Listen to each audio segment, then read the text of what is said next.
everyone. I apologize for coming in late. I actually uploaded my presentation on the computer downstairs at lunchtime, and I was very proud of myself for doing this early in the day. It turns out that I'm in this room, so again, I apologize for all the commotion I had. This one? It's that one, yes, thank you very much. I will read partly because when I free talk I tend to talk too much and I may far exceed my 15 minutes of fame. I don't think the organizing committee would appreciate that very much. So with your permission.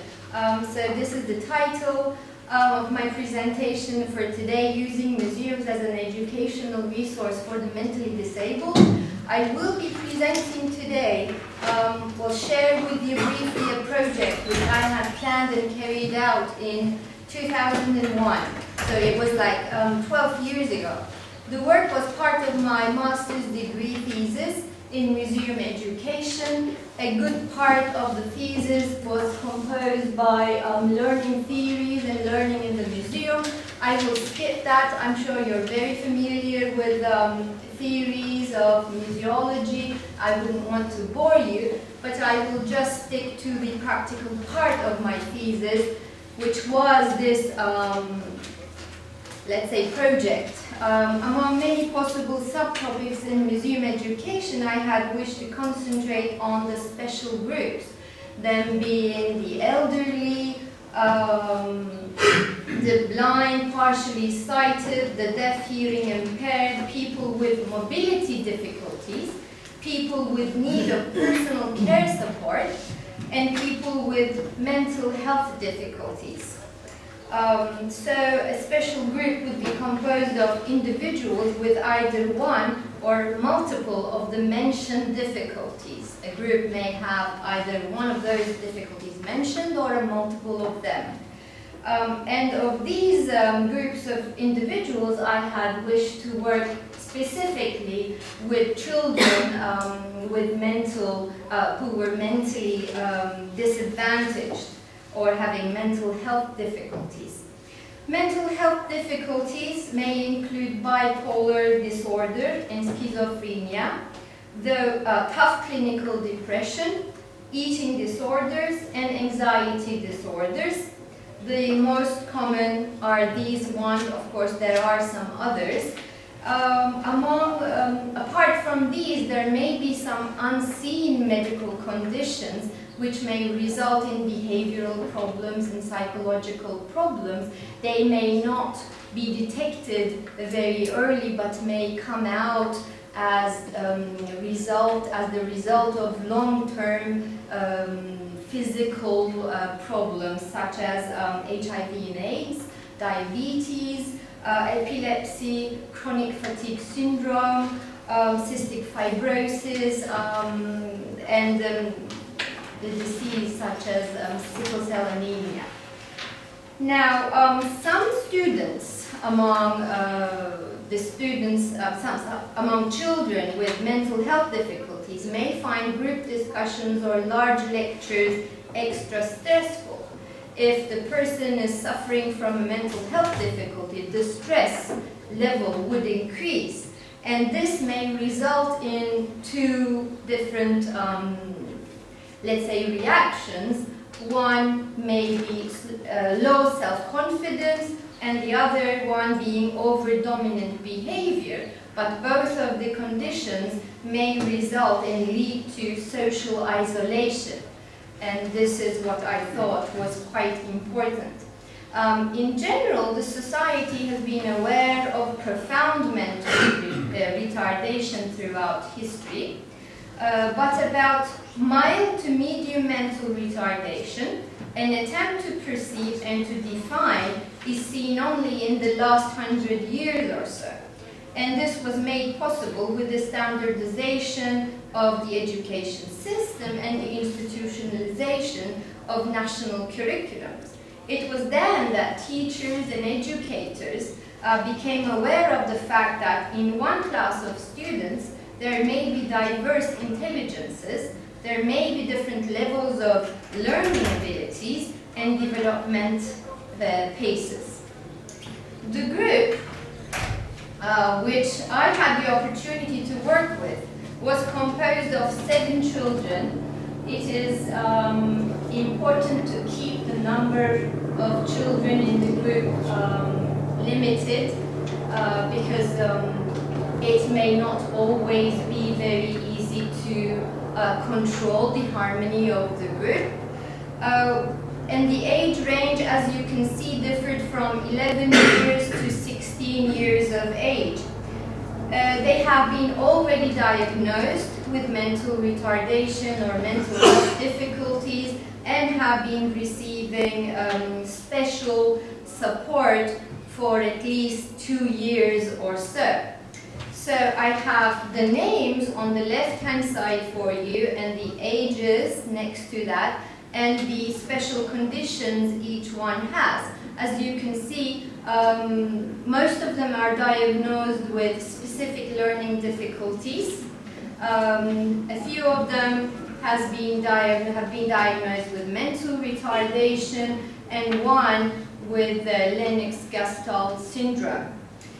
Now, all of these children were in mainstreaming education, meaning that they were following formal education at state schools, following an average school system education, and at the same time they were receiving help for their receiving extra support to help them carry out their both day-to-day activities and their, of course, courses. I met them at this special institution where they were receiving the support. Now, there were some common traits that I observed within this particular group, which are also common in the general population with mental health and learning difficulties. The first one being, the children have the desire to be with adults who are capable of supporting them, but at the same time, they quickly become irritated and bored of adult intervention. 2, the children have high expectations of failure.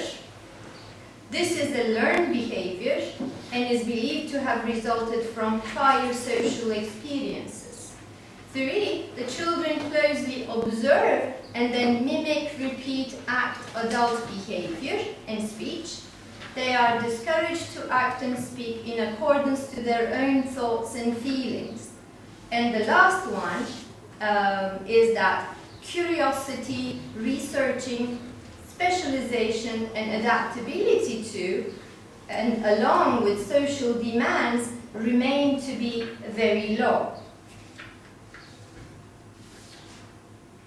And this is the group, the photograph of the group of children which I have worked with. We are at the entrance hall of the museum in Ankara. It is the State Painting and Sculpture Museum, which part of the project took place. I communicated with this special institution and specified the number of children and the age group, but I left the decision to them to make the choices of the children who would participate in the project. The group is created by the authorities at the institution. None of the children had been to a museum before, so they never had a museum visit prior to this one. The museum education program lasted 3 days. The first day at the private institution where I met them, introduced myself, got to know them. We spent together 1 to 2 hours, not a very long time, but it was enough to familiarize them with the program, what I intend to do, where we were going to go, and etc. I had also brought along with me a collection of paper napkins and a collection of seashells, something that they may very easily, let's say, they may feel familiar with. Okay, nothing very specific, something easygoing. The second day lasted for half a day at the museum, we transported them to the museum, and I showed them the parts of the museum to begin with, and we proceeded then to the designated picture galleries. They worked on their paintings for about 45 minutes. I let them choose a painting each. It was their own decision. And it was interesting to observe that mostly they were focused on still life paintings. Okay, they were not very much interested in paintings with figures, but rather still life paintings. And they worked on reproducing their pictures themselves for about 45 minutes, and then we stopped when each one felt satisfied with their paintings. On the third day, again we met at the institution and spent about 2 hours together. This day was reserved for assessment. During this time we did some creative drama together. The children created some collage work, and they have written each a composition about the museum experience prior. Now, of course, I had to set some educational targets to work around for the program. I kept them also quite simple, and these were to tell what a museum is, to tell what exists at a painting and sculpture museum, to get to know people working in the museum, to remember the historical importance of the city in which we live, and to do a painting, to dramatize something which took place at the museum. And this turned out to be encounters, social encounters. They acted as if they were visiting the museum once again, and they came across someone who is familiar, a friend, a relative, etc. To tell what we gained from the museum was our last target. But my main aim was actually, if I could, to help them feel welcomed, comfortable at a particular social place.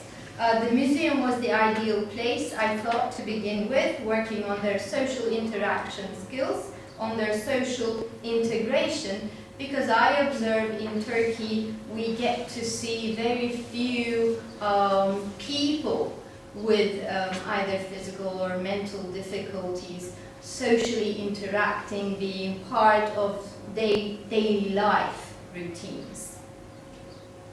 I aim to erase the boundaries as much as I can. We as society set up, preventing the special groups from carrying out their normal day-to-day activities.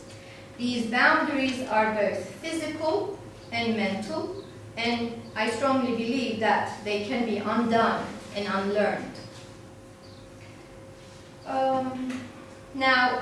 A disabled person is described as someone who has a physical, including sensory or mental impairment, which has an effect in his or her ability to carry out normal day-to-day activities. Now I have some pictures for you. These are the children at the museum. There's Ebru and Derya in front of a painting at the museum. And then another couple, there's Sultan and Şeyma Nur, reworking a painting from the museum in one of the galleries. These two became very good friends, and the previous pair, the girls, also became very good friends. They didn't know one another before. And Özgür, while painting in one of the galleries again at the museum, he became very good friends with the other male member of the group. And then there is Ebru and Derya working on their pictures again. And then we have Emel, who was the kind of the seventh child in the group. She kind of was left alone, but she became best friends with myself. And then we have Uğur, the second male member of the group at the museum, observing the painting he chose to reproduce. He was the only one to choose a figurative painting. Now, I will also show you the paintings they came up with. Well, that's me in the middle, 12 years younger. This is the third and last day of the project in the special institution where we had met. Two of them are missing in the photograph. Okay, so there is the equestrian statue of Atatürk by a famous Turkish painter, and Umur chose to reproduce this painting, and that is what he ended up doing. I thought it was just wonderful. And he had a lot of difficulty starting to do the painting. He said, I never paint, I cannot paint, and at the end of the day, he had decided to become a painter. And this is Magnolias by another Turkish painter, and this is Emel's reproduction of the painting. Another Magnolias by another version by another painter, and this is Özgün's reproduction of the painting, quite a deconstructivist, as you can see. Very interesting, I find. I would like to talk about the paintings more, but I don't think we have the time to do that. Another one, Sultan's painting. I apologize, the photograph is quite poor. It's an orange, and there is her version of the painting. And then there is Şeyma Nur's. Now, she had very difficulty separating from her mother. When she was with her mother, she felt fine, and this was one of her main difficulties. And I observed this in the collage that she had created. I will show you. And in the picture that she came up with, she also reproduced the orange still life, the oranges still life. But as you can see, we have the house where she feels comfortable, and some other symbols associated probably with her daily routine, daily life. And then to one side, to probably keep me happy, she has the oranges. This was another painting, still life, chosen by two other girls, and this is Derya's version, and then very similar to it, this is Ebru's version. They were working together, probably like Picasso and Braque. They were very much influenced by their environment. And the third day at the institution, I gave them lots of magazines and asked them to create some collages that would, in a way, reflect their experience at the museum. I didn't say anything else, and these are the images they chose to cut and paste. So I think very appropriate choices they made. Another one. And then another one, another one, and then there's this one belonging to Şeyma Nur. You can see there is a mother with her children, so she wanted to include that. Another one, and then as far as compositions go, I didn't translate them into English, but if I have the time, I would do it now. This is not a composition, but a letter they have written to me at the end of the day. It was a surprise. There are some flowers and hearts, some love messages, and thank you note, etc. But I will skip to the compositions. Again, a very poor image, and in Turkish, but a very long, as you can see, account of the 2 days or 3 days which we spent together. Another one, let me translate this to you. It says, we sang on the way, we laughed, we made pictures, on the bus we sang. And then another one saying, sculpture, vase, oranges. We went to the museum yesterday. We painted. We went around. We went upstairs. We took photographs. We came by service bus. We had fun. We sang on the way. And then there is the name and the signature and some other ones. Now I will move on to the conclusion. As the result of this study, or the results of this study may be summarized as the following conclusions. The first one is in comparison to mainstream children.